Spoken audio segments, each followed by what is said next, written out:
Good evening, everybody, and a very warm welcome to the first in our 2021 RAU Alumni Series. And thank you very much for joining us this evening. It gives me great pleasure to be able to introduce Alastair and the person who is going to be in conversation with him, Joost. And I'll say a little bit more about them in a moment. Some of you may have joined us for our Bledisloe lecture last November, which was kindly given by Helen Browning, and she was in conversation with Jonathan Dimbleby. So we thought this format worked really well. And so we're most grateful for Joost, who's going to have a new career in television after his time at the RAU, for volunteering to be Jonathan Dimbleby. And I should say that he's already had a fascinating career because he's studying for an MBA in sustainable food and agriculture with us, is marketing lead for Velcord, having previously worked in the shipping and in the insurance industry. So it just shows you how more interesting careers people have these days. So I was reflecting as I was going to introduce this evening that it was almost a year ago that we went into the first lockdown. I can remember to the day when we had to make the decision to start all of our teaching online. And it's been a year like no other for the RAU, as for all of the rest of you in the audience today. And there's a great deal that we'll wish to forget about the last year. But I think one thing we have learned, and this is a really positive benefit, is that there are many new ways of working and of being able to undertake what is one of our key missions at the RAU, which is to share knowledge with our alumni and to engage with different communities. And I don't think we're ever going to go back to having the more traditional lecture engagements that we did in the past.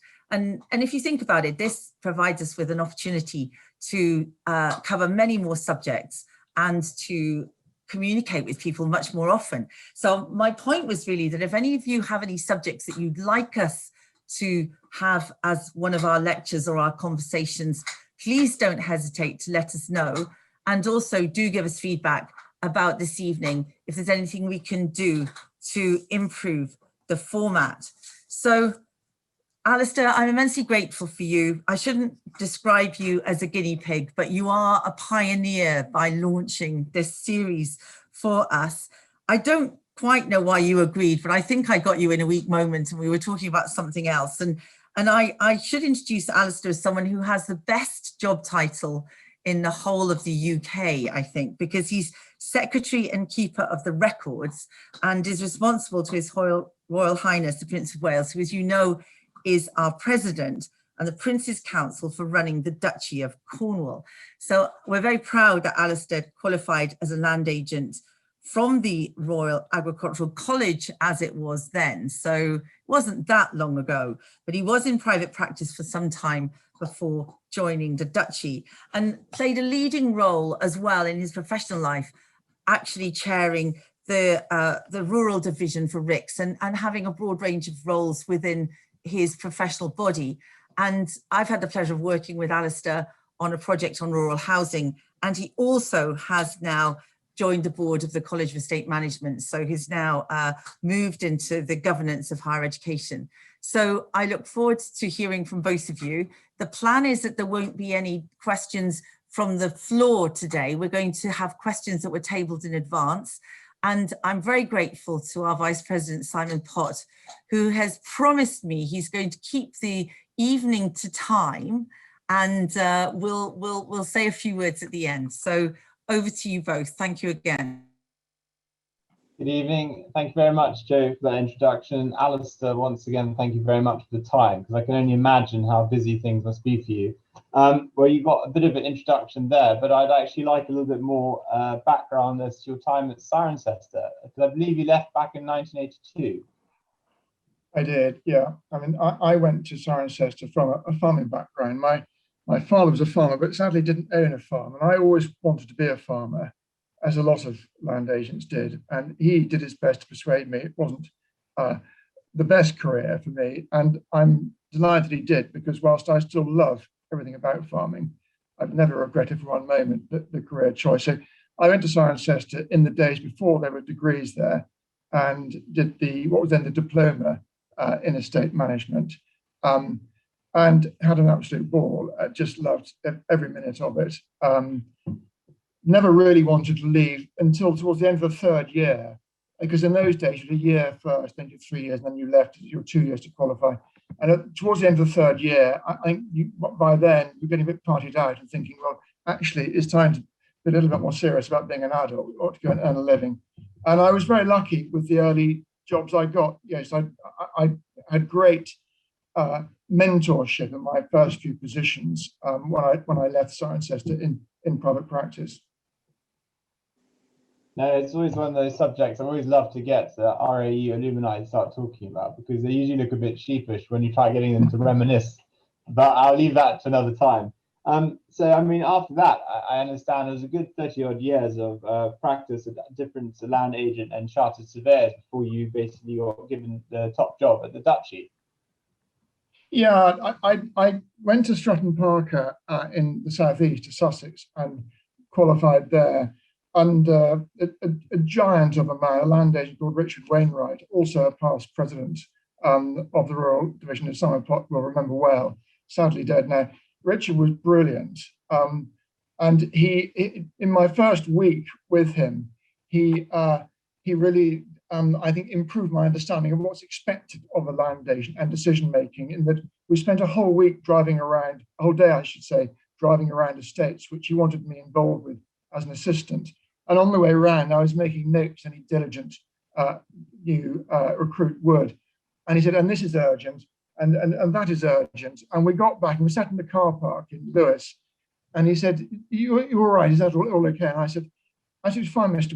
Wainwright. And he said, you look a little concerned. I said, well, everything you told me this morning, you said was urgent. And I said, I've got 3 pages of notes. He said, you need to understand. He said, in land agency and forestry, because we looked at a lot of forestry, he said, urgent means anytime in the next 5 years.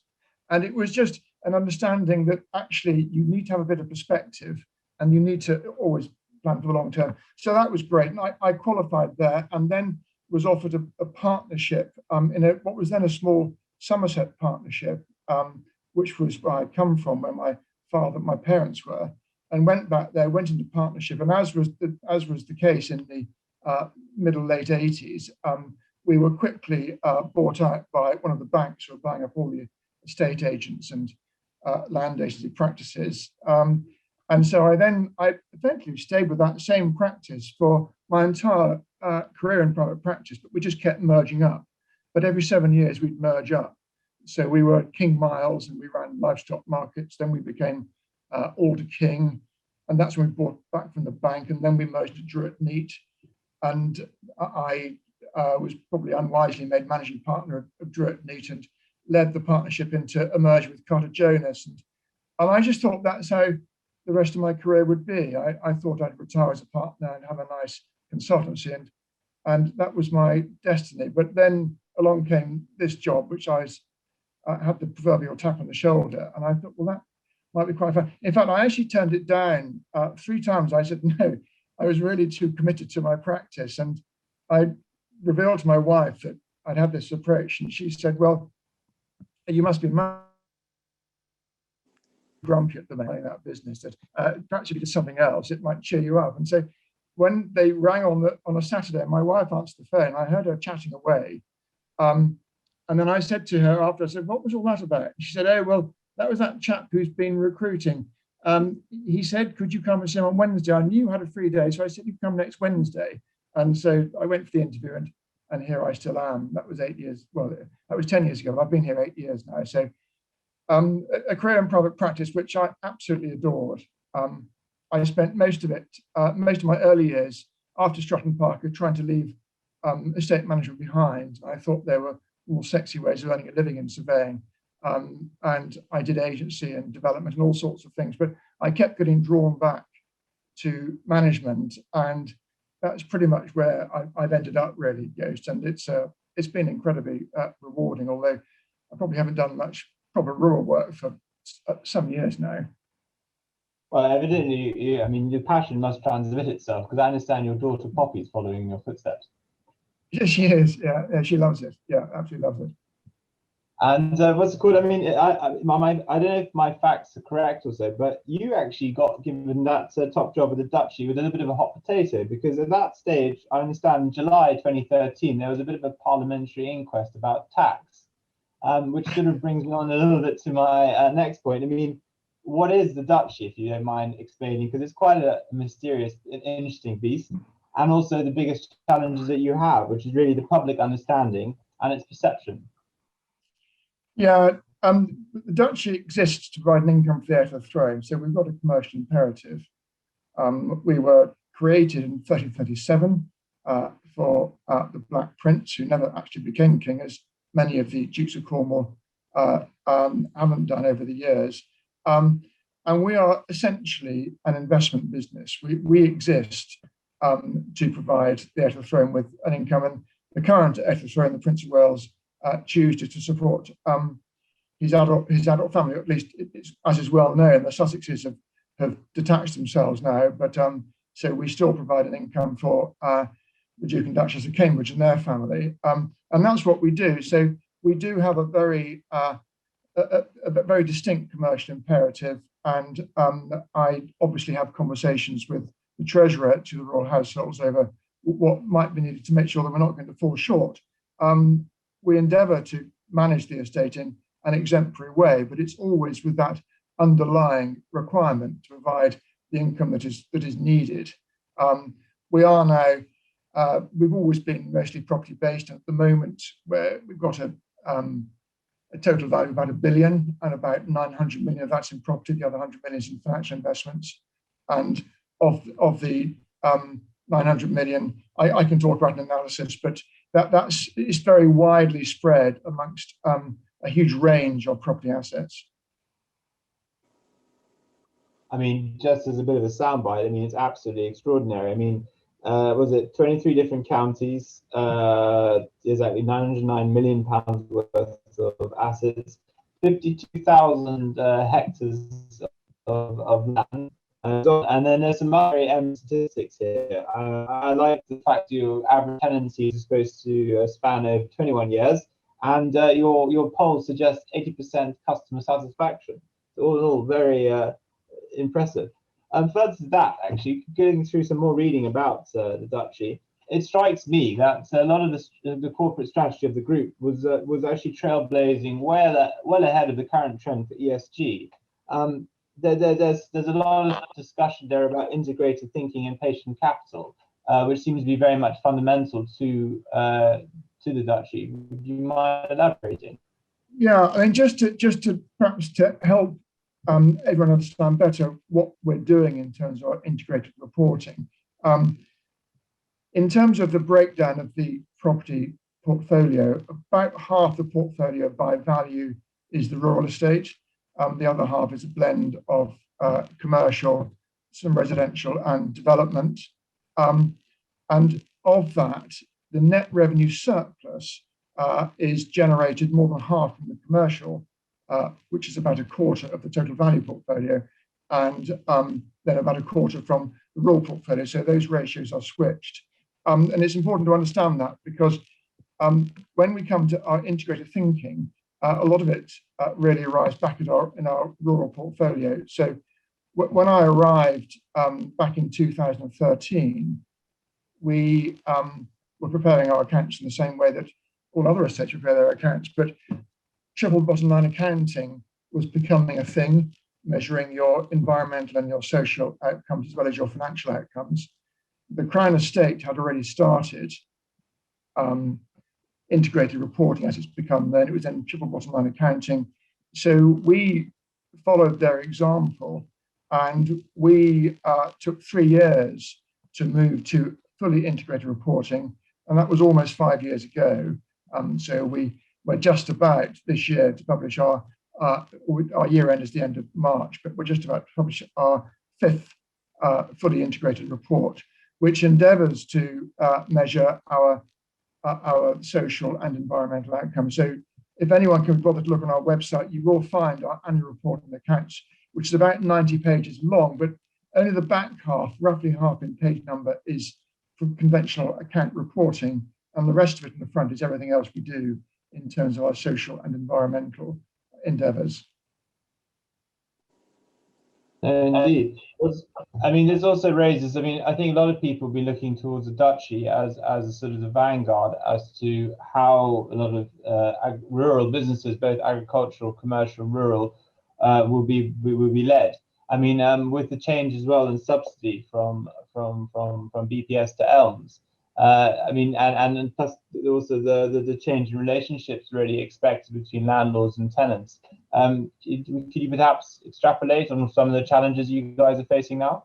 Yeah, I mean, going back to your question, your previous question about patient capital, we started on a journey about 3 years ago where we thought we should do a baseline survey of our natural capitals, and we started that process.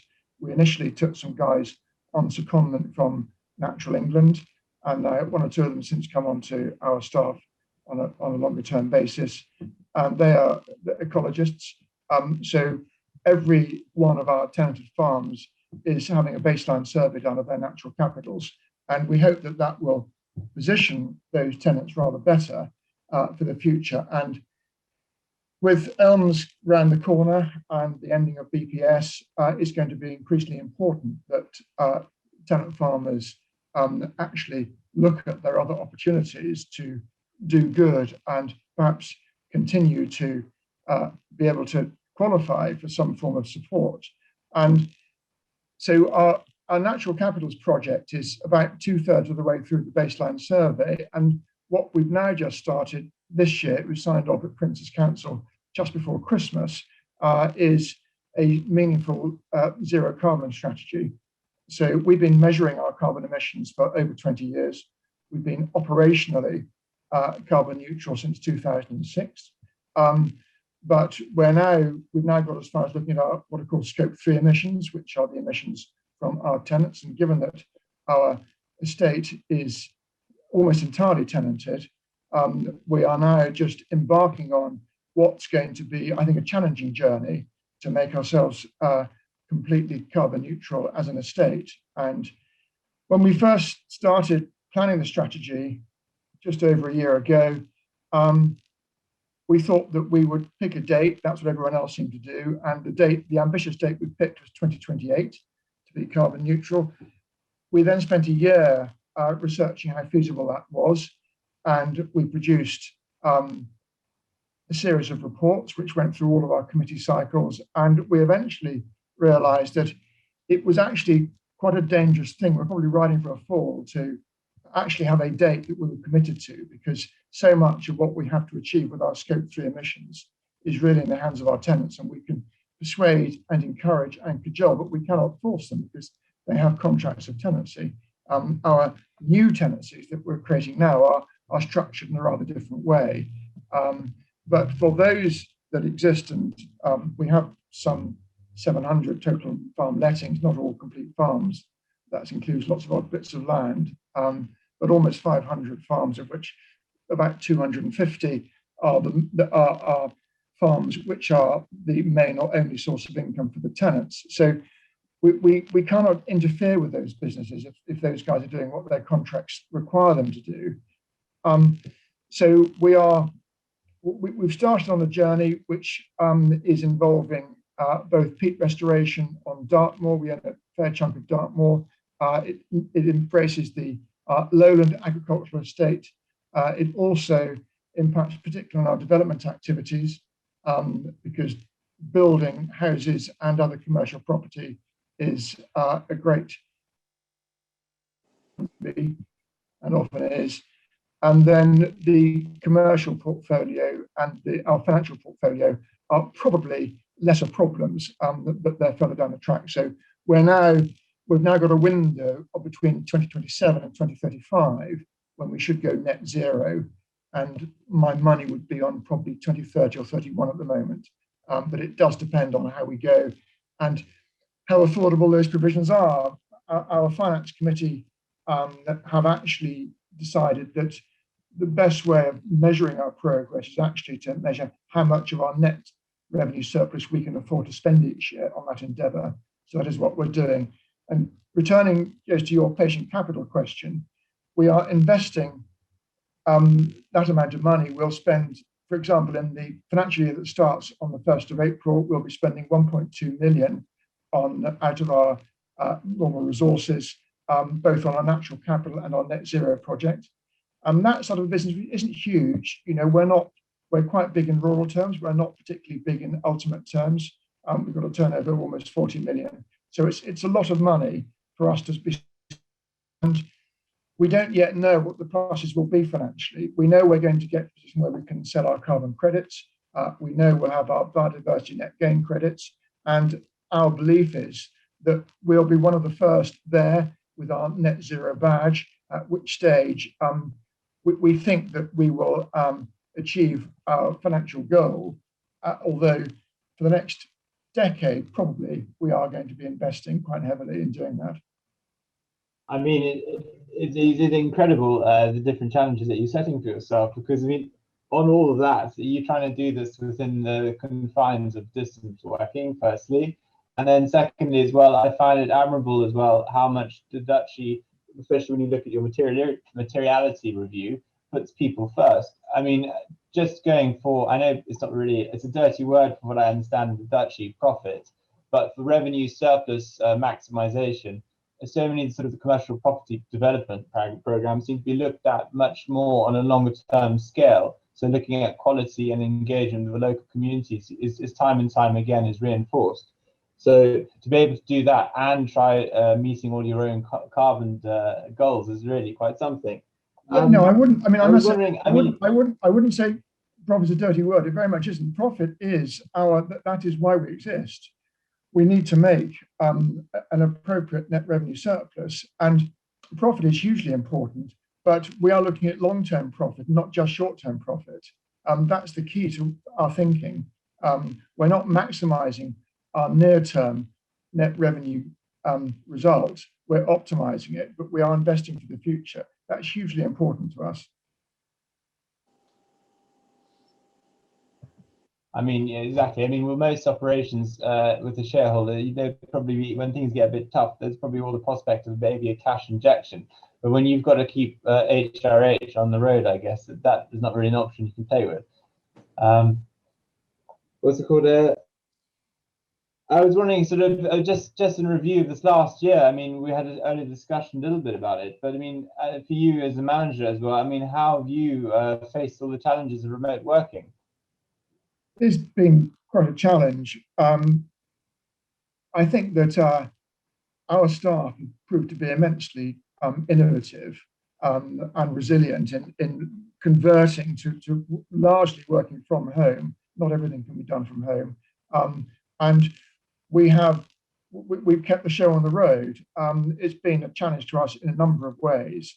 And I would say that remote working works perfectly well for processes. You can deliver a process perfectly well by working remotely.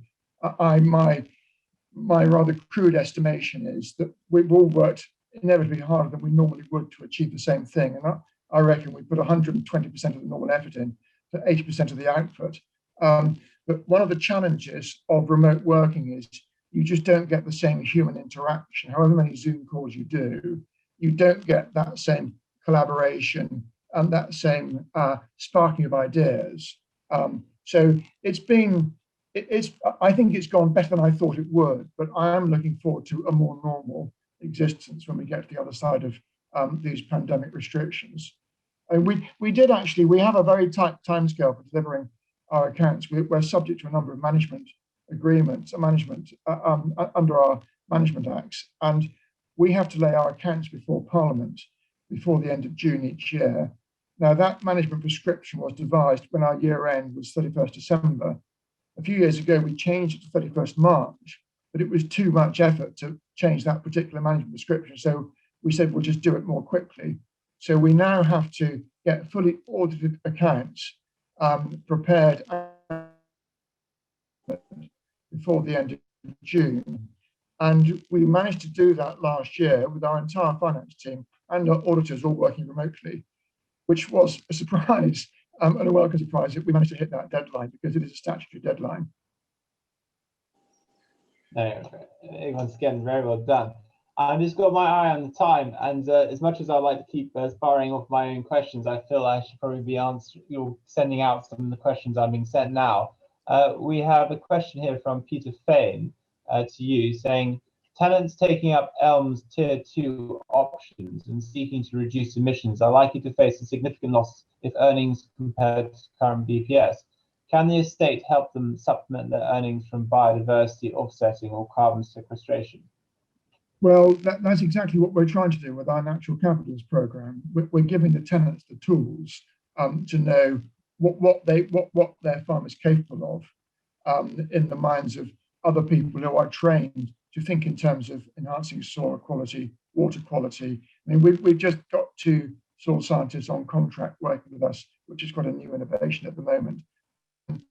In terms of sequestration, those are discussions that we need to have with our tenants, because as you will know, I'm sure, the ownership of timber all remains with a landlord. We are encouraging our tenants to plant trees, and we are very open to the thought of partnerships with our tenants over things such as tree planting. We are, under our net zero program, we need to do a Duchy of Cornwall version of rewilding in some areas of non-productive land. I emphasize our version. This isn't the rewilding along the lines of, for example, the Knepp estate. It is a different version of really reinstating what used to be there in some areas. But partnership between, I think, landlord and tenant is going to be all important, really, for tenants to meet the challenges of the future, and for us too. So we are looking to create those revenue streams for the future. They may be revenue, maybe capital, without having necessarily defined yet who they will be paid to in the first instance. But we will only prosper if our tenants prosper. I mean, yeah, that's a good outlook to have. I mean, I'm speaking around the industries as well. I mean, there's a fair amount of consolidation which is expected now, and sort of the rise of the super farm and direct landlord. I've got another question here for you. When you achieve net zero, does your strategy envisage that your product sales across the piece will then trade at a premium?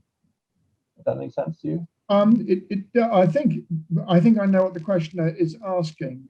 So perhaps I will just dispel one notion, that is that the Dutch Originals food brand is no longer operated and handled by us. It used to be. We now license it to Waitrose, and the royalties are paid to His Royal Highness, who chooses to give them all to charity. So we no longer run that food brand ourselves. But I think to answer the question in a different way, I think that when we do get to net zero, and that will happen gradually, I think that our tenants who are all producing food will benefit themselves, because I'm quite convinced that this journey to net zero eventually will actually be consumer led. And I think that is a realization that will dawn on a lot of people, in that the consumer is becoming much more discerning about how they buy their food and where it comes from and what badges are attached to it. So it's not just for brands like Dutch Originals. We have a number of other, we work very closely, for example, with Morrison's. We have an initiative with them on Dartmoor, where we sell lamb through Morrison's with a local tag, which has been enormously successful over the last 2 or 3 years. We have other more local initiatives in other parts of the country. And those, I think, those niche opportunities will be all important, I think, for tenants to make the most of their businesses. I mean, that leads on quite nicely to this next question has just come in from George and Edward Morris. And then, how does the Duchy prioritize its business opportunities to make the most of tourism-related enterprises without negatively impacting the local community? Could you repeat that? Yes, because I got a wobble in the middle of that question. No, apologies. No, once again, Wi-Fi is the limit. How does the Duchy prioritize its business opportunities to make the most of tourism-related enterprises without negatively impacting the local communities? That's a really good question. So we try not to carry out our own trading activities, but I think my firm belief after a career in advising landowners is that landowners who have mostly investment assets are rarely good at trading themselves. And so most of the trading that the Duchy has done over the years hasn't been as successful as it might be. But one thing that we do at the moment, which has been very successful, is running a small portfolio of holiday cottages in the far southwest.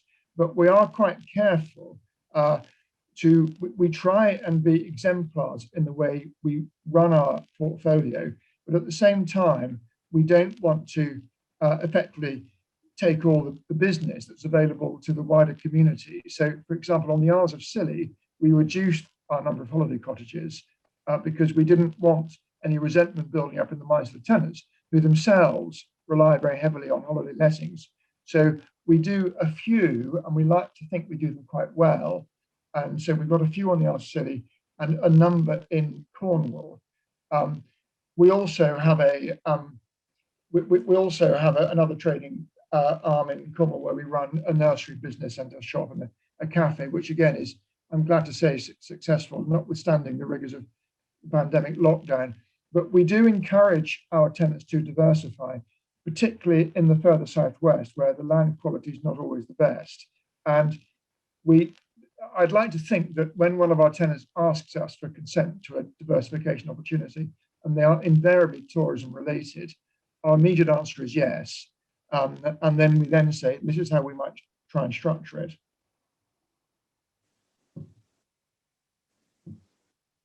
Thank you. We've got a slightly different question now here for you, but this is from Andrew Fellows. There is a lot of discussions about a retirement package for tenant farmers. Do you see this being taken up across the Duchy? Now, at what level do you think it needs to be pitched to really make a difference? Well, I think one thing is sure, in 10 years' time, there will be less of the current number of farmers still in business. There's not much doubt about that. We conducted, our land stewards conducted a review of our lowland agricultural estate at the end of last year and concluded that a significant proportion of our existing tenants would not be in business by 2030. Now, our role, we think, is to give those tenants who may not be in business for whatever reason the most dignified and elegant exit we can. And so we place great value on our level of contact with our tenants, and our management is all internal. And so our land agents, our land stewards know the tenants well. We stay close to them. And when tenants do have a problem, and as most land agents will know, that is often, but not always, indicated by delays in rent payment, then we'll try and get close to them. And if there is a problem, we'll try and manage through that problem with them. And that may involve bringing in help, or it may involve simply constructing some sort of retirement package. I don't know whether Andrew Fallows was referring to the government scheme or not, or whether a more bespoke Duchy approach. The answer is that we always have had our own bespoke approach, and probably always will have. And we're quite lucky because we are the size we are. We do have opportunities to move tenants, for example, to another house if they don't have the resources to have their own house. So we do have that luxury, but we believe deeply in working with our tenants. And I'm happy to say that a number of our tenants have been with us for very many years. We've got one family who, to my knowledge, has been with us for over 500 years. And I think the present tenant is the 22nd generation. No, well, that's quite something, isn't it? Actually, and in this wonderful world of change, it's quite nice to have that kind of continuity, especially when it comes to things like the environment. There is, we're talking about, I actually missed a chance to talk about innovative development, which there's lots which I see that the Duchy has been involved with. But I've got a question here from Deborah Lund, and I think this is probably on the back of that headline from Rabobank and Microsoft. And she asks, it's very interesting to hear about the biodiversity baseline assessment surveys being carried out on the tenanted farms. Is it the intention that these could be used by the tenants in order that they can sell credits in their own right in the future? I mean, carbon offsetting and the rest of it. Well, it's certainly intended that we should, I think, make the most of those opportunities. I mean, quite how we cut that cake with the tenants will vary from one area to another, and it's something we discuss with them. But certainly, biodiversity net gain credits, I think, are one of our opportunities, if you like, in this challenging future that we're all facing. To some extent, we've been doing this. We haven't been doing it in a monetary way, but one of our big developments is down in Cornwall on the edge of Newquay, and we've created a thing called a SANG down there, which is a government acronym for Suitable Alternative Natural Green Space. So we've effectively created a wildlife park on Duchy land that adjoins a development for recreation purposes, which we thought was a better use of our resources than spending what the local authority was suggesting we spent, which was about £1 million on enhancing a nature reserve nearby, which has nothing to do with the Duchy at all. So we thought that we'd have a sort of a private enterprise approach to it. And we do see that when biodiversity net gain credits become a thing, it will also provide us with a market opportunity. And we won't necessarily sell through the Environment Bank and that sort of approach, which I know is now attracting a lot of interest. But we are probably big enough that we can actually sell our own to house builders who are developing in what we think is a responsible way. And that may mean we don't get as much for ours. But building sustainably is really important to us. And we do undertake a lot of development. We're building at the moment almost 300 houses a year across different sites on some quite big developments. And we always aim to create at least one long-term job per home we build. So our developments are mixed use, and we aim to make the developments walkable. And I've already talked about our net zero ambitions. So we've set ourselves quite a high bar in that respect. But certainly biodiversity net gain credits are going to be a significant thing for the future, as I think we'll selling carbon credits. No, thank you very much. And I think just looking at the time, Mr. Potts, I don't know what you think, how we're doing, but if it's still got time for one last question, which is a bit of a soft one, but I think it's always a nice one to finish off on. And I think this is very much for all our eager students. In reflect now and sitting where you are, well, how would you best advise recent land management graduates to build their careers? Or what would you say the probably top tips for anyone out going into your business now? I would say, particularly with Simon Potts speaking in a moment, first thing is get qualified. I think it is, you know, if you've done the hard yards, getting your degree, get qualified. Don't waste that opportunity. But then I would say, in a land management context, I would say keep the broadest base you can. I think there is some employers channel graduates into quite narrow roles, and I think that's unfair to the individuals, because I think you should keep the broadest base you can. And the other I think hot tip I can give is, this is a tip for careers generally, one of my grandmothers gave me, which is never miss an opportunity. If you work hard, opportunities will always present themselves, and always just analyze them. Never miss one, because opportunities are really the fodder we all need to progress in our careers. Absolutely. I'd also just add the squeaky wheel gets the oil as well. Simon, should I put it over to you now for your question? Well, that's absolutely splendid. And I was particularly delighted, Alastair, that you mentioned Richard Wainwright as the person who, when you left what was then the college, as I left just a few years before you. And Richard Wainwright, when I became a governor of the college in 1988, I was only 12 at the time, but they wanted a younger face. Richard Wainwright was already a governor, and he really took me under his wing there. I was the boy on the governing body. But what Richard Wainwright therefore told you was excellent. And indeed, what you have just said about the career in the profession. Keep going. There are all sorts of fantastic opportunities. Do not limit yourself. Such good advice, Alastair.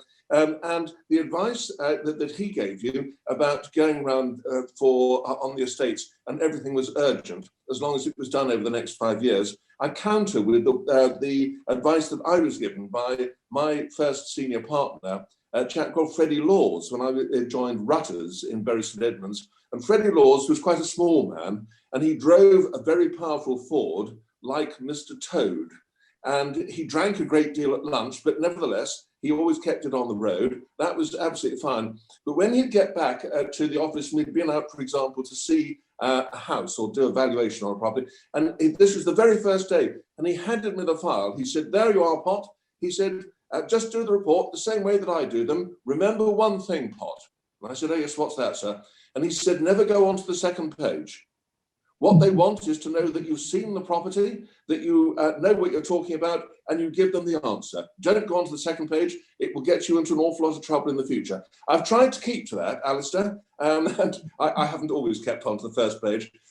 But lovely to make sure that people understand. Be succinct, give them what they want. And please don't get too terribly carried away by red book valuations where you're told all sorts of things that you should do. I say this as a past president of the RICS, and I'll get into trouble for it. But be therefore sure that you are passing on to people what it is that they want. Now, when I was involved with the RICS, you were the bright young thing. You kept going. You are a classic RAC example of you keep going. I want to know, I don't really want to know, I'd be amused to know what job you want next after the Duchy, but there we are. But Alastair, that was a tour de force, and amazingly widespread, wonderful opportunity that you've given yourself, but that is because you kept going, and therefore remarkable that you have gone on, you did all those things with those different firms, as I was also involved in taking things into and joining up until we built up some enormous thing that was so big, it was in many ways ghastly, but then we sold the whole lot to an insurance company. I must do that again. I'm sure that our president, who of course is your boss and also president, I'm delighted to be vice president. It means that I get to wear a splendid gown every now and again and a mortarboard. My father would be astonished because he never thought that I would do anything academic. So to wear a mortarboard is just terrific in that sense. But please pass on to your boss, our president, Alastair, that we would like to see him again in the near future. Great things going on at RAU. And great changes taking place, and it's important that we keep with him. He doesn't live a million miles away, so he could get into one of his electric cars and beetle up to see us. We'd be delighted to see him and welcome him at any stage. But Alastair, overall, thank you so much. That was wonderful, and it gives a super example to other people to follow in the future. Congratulations on what you've done. Keep going, and thank you so much for being with us this evening. Thank you, Simon, and good evening, everybody. And again, thank you to Joost and Alastair for doing such a wonderful job. Bye-bye, and look forward to seeing you at the next session that we have. Good evening, everyone. Bye.